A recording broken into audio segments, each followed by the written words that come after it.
Njia ya rohani si njia ya kidini, bali ni njia ya Mungu. Njia za kirohani hazifuati utaratibu wa dini yeyote, bali ni njia ya Mungu. Sasa kuna mambo ambayo utayapata kwenye dini, tunasema ni mambo ya kidini. Na kuna mambo ya Mungu ambayo asili yake yanafuata sunna za maumbile na sunna za kiulimwengu.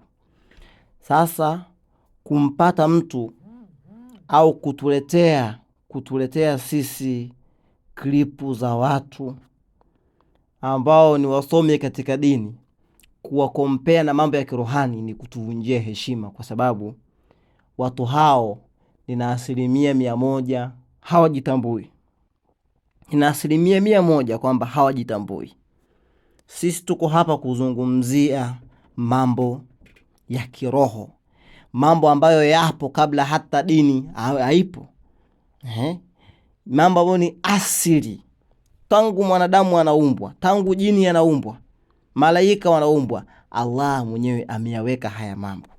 Sasa kama ingekuwa mambo ya kimarohani ni mambo ambayo ya dini, njia za marohani ni njia ya dini, basi wasinge kuwa na marohani wasiokuwa Waislamu. Hii kuonesha kwamba mambo ya kimarohani si njia ya dini, ni njia ya Mungu mwenyewe.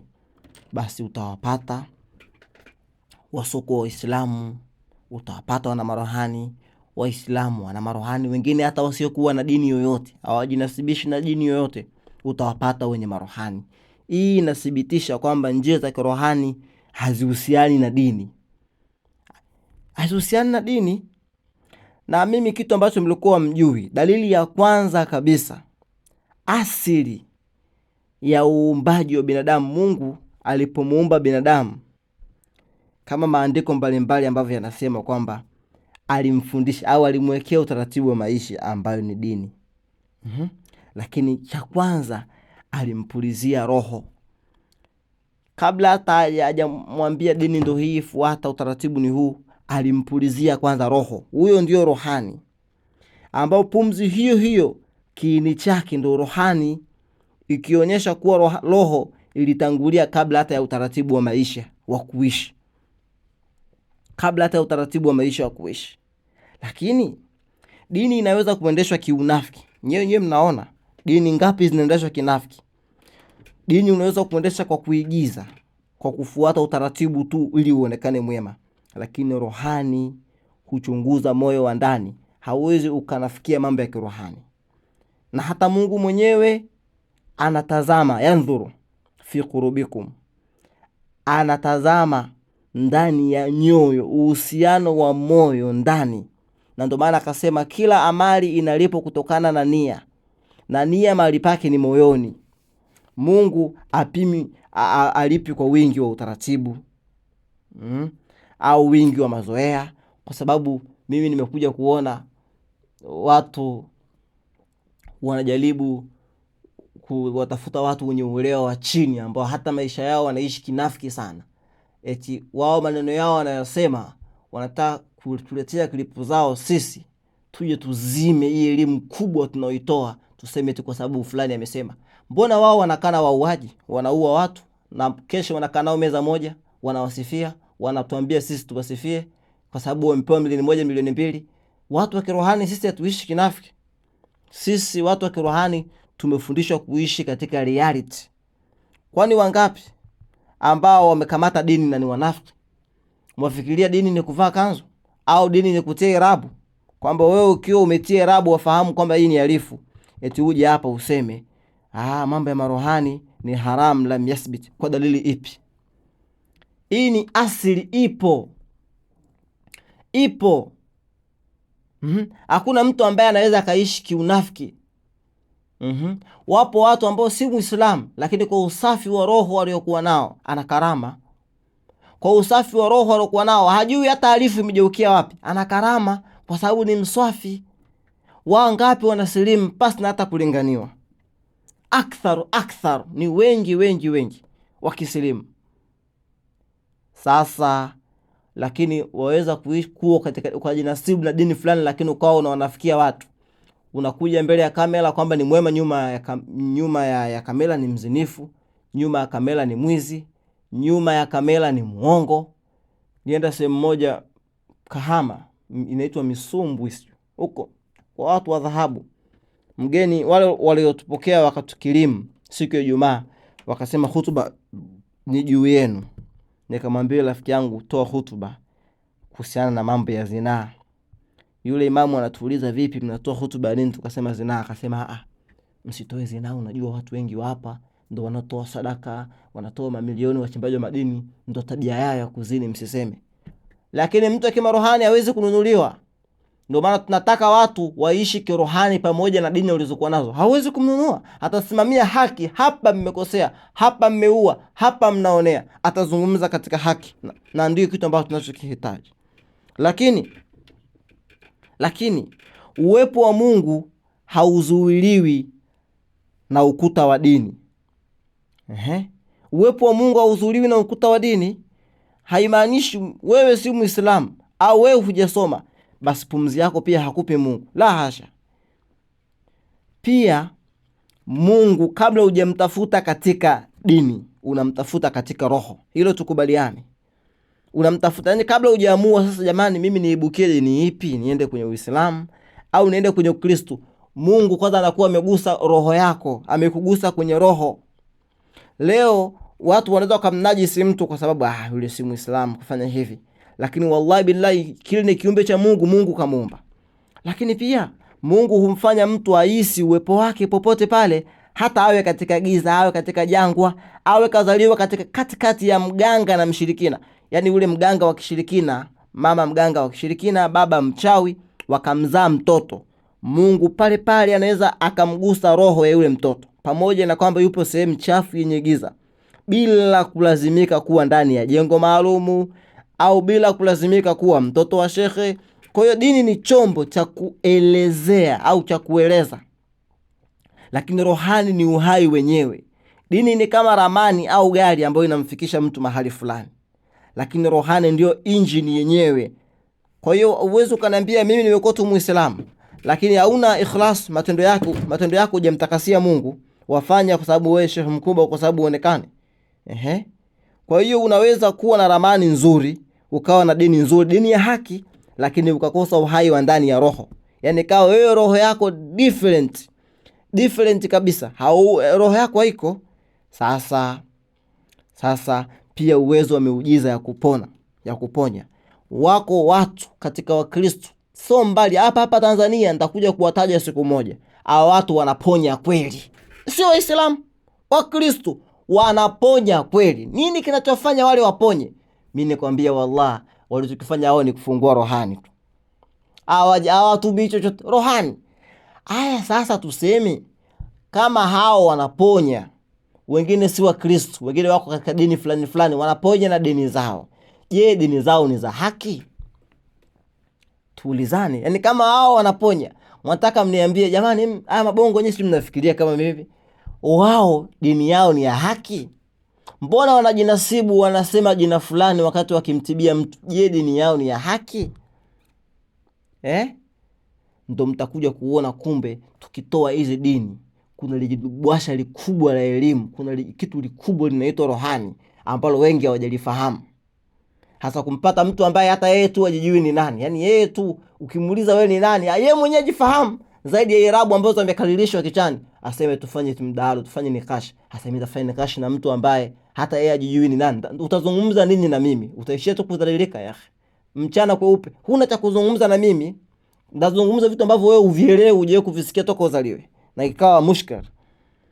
Kwa hiyo mimi niweze tu kuambia kuna matukio mengi ambayo watu wasiofuata mfumo fulani wa dini wamekuwa na nguvu za kuponya, lakini pia wamekuwa na utulivu wa kisaikolojia, utulivu wa kiuchumi, na wao hawako dini yako wanasema ndio dini ya haki.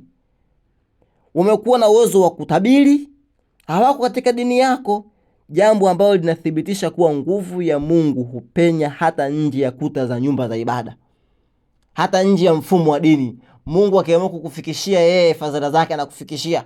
Kwani jiulize, hao matajiri wakubwa dunia ni dini yako? Au kina Elon Musk ni dini yako? au matajiri kina Bill Gates ni dini yako? Zile mali ulizopata si fadhila za Allah, si fadhila za Mungu? Mbona kawapa? Pengine hata hawana hata dini, mbona kawapa? Tuache fikra mgando. Lakini mfumo wa dini yani dini asili yake, mimi nataka niwaambieni kitu kimoja. Mtu ambaye ukitazama dini, sisi tuzishike dini zetu, ndo dini za haki. Mimi nasema dini yangu ya haki ya Uislamu, mimi Al-Habibi, na ndio ninayoifuata. Ukiangalia kwenye dini mara nyingi zimekuwa chanzo cha mabishano. Yaani mtu akijua dini anakuwa amejaza ubishi kwenye kichwa chake, si yani ubishi, kujiona, kuleta migawanyiko, vita duniani sababu ya mifumo ya kidini ambayo inakuja kumlazimisha binadamu kuacha vitu vingine ambavyo ni asili. Lakini rohani analeta amani ya ndani, upendo wa dhati na kuunganisha mioyo ya watu bila kujali lebo zao za dini. Hebu angalia, Mungu yosema Muislamu mwanaume anaweza kumooa hata Muislamu mwanamke, na hii ni sheria hata katika fiqh, sheria ya dini. Lakini angalia watu wakishasoma dini, naona huko mitandaoni, mimi nakushauri, kwa mimi nasema usimooe, kwa mimi nasema, yani kwa mimi, who are you? Kwa mimi nakushauri. Mwingine anasema tu mimi sheria dini nasema hivi, lakini kwa mimi nakwambia hivi. Yani unajaribu kuvunja zile sheria. Kuna vitu vingine, yani wewe nani ukataze haya mambo? Lakini pia roho imezaliwa kabla hata ya mifumo ya kijamii. Kila mtoto anapozaliwa anakuwa ni msafi kiroho na anakuwa na uhusiano wa moja kwa moja na ulimwengu wa kiroho. Na ndio maana sisi hata katika dini yetu hatuna kubatizwa. Sisi tuamini mtoto yoyote akizaliwa anakuwa Muislamu. Binadamu yoyote akizaliwa, na lao atakufa akiwa mdogo, fil janna, ataingia fil janna. Tunaamini hivyo. Kwa nini aingie yule wakati bado atakuwa ameshika dini, atakuwa amethibitisha kwenye moyo wake kwamba mimi ndo Muislamu? Kwa nini aingie peponi? Hapana, kwa sababu asili, mtu anahukumiwa kuanzia kwa asili ya maneno, anahukumiwa kwa asili ya moyo wake. Na katika asili, mioyo yote ikizaliwa inakuwa ni mioyo misafi. Inakuwa ni mioyo misafi, inakuwa na roho nzuri, na inakuwa ina uhusiano wa moja kwa moja na ulimwengu wa kiroho, bila kujua dini wala kujua madhehebu yoyote, bali dini hufundishwa baadaye mtu akiwa mkubwa na jamii. Lakini asili ya roho huja nayo tangu akiwa tumboni mwa mama yake, anakuwa tayari ana rohani. Lakini kitu kingine, hata sheria za ulimwengu, nguvu za kiroho zinatawala ulimwengu, kama vile sheria za mavuno, nguvu, baraka, na kuwa na maneno yenye nguvu, kuwa na nia safi, ufanya kazi kwa mtu yoyote yule ambaye anazifuata, awe wa dini yako au wala asiwe na dini yoyote, na zimejengwa kwenye mfumo wa kiroho wa Mungu, sio kwenye mifumo ya kidini. Hasa wewe kujaribu kusema mbona fulani alisema hivi, hizo ni dini. Chukua hoja za kidini wapelekee watu wa dini. Uwezi ukachukua hoja za kidini ukampelekea mtu wa kiroho ambaye amefika juu katika level za ufahamu. Ni kujaribu kumdogosha. Lakini pia asili ya uumbaji wa binadamu, Mungu alipomuumba binadamu katika maandiko mbalimbali, nadhani hii pia nishaizungumzia, alimpulizia roho. Ili liko wazi, akampulizia rohani.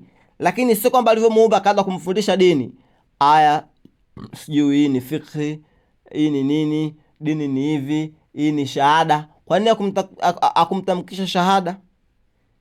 Kamuumba, kampulizia roho. Jamani, dalili nyingine, dini hubadilika. Hata hizi fatwa umeziona, fatwa zinakwenda zinabadilika. Mtu anakuambia fatwa ile ilitoa Ibn Baz, alitoa kwa wakati wake.